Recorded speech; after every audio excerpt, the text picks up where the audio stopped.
What advice would you give to someone looking to quit porn? Well, I gave some advice a little earlier about quitting alcohol, and I would say it isn't that you're trying to quit porn. It's not the right way to think about it. The right way to think about it is that you're trying to figure out how to have a better life.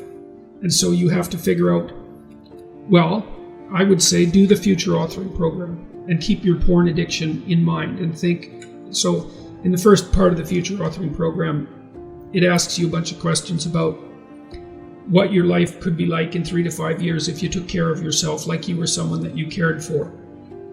Then it asks you questions about your friends and your family and your career and your time outside of work and your health and the important dimensions of life. And it asks you to spend 20 minutes writing about how good your life could be in 3 to 5 years if you got your act together and did what was good for you. And then it asks you to write about the hell you could be in if you didn't.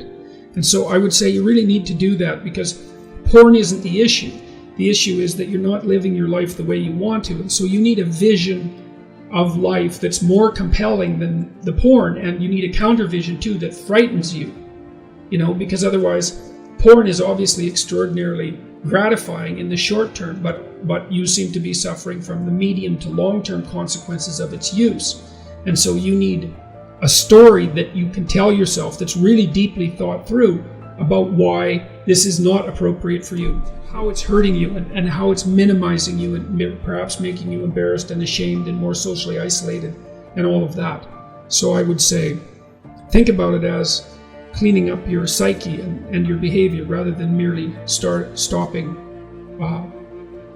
porn. You also might want to write down, and you could do this in the negative vision part of the future authoring program. You got to write down everything bad that you think porn is doing to you, because obviously you have some suspicions that this is not good for you, right? That it's actually harming you in some important way. And so you need to be fully cognizant of what those ways are and then take them seriously and decide if that's the pathway through life on which you wish to travel. And then I would also say good luck to you. It's a very good idea to identify one of your weaknesses and work on it.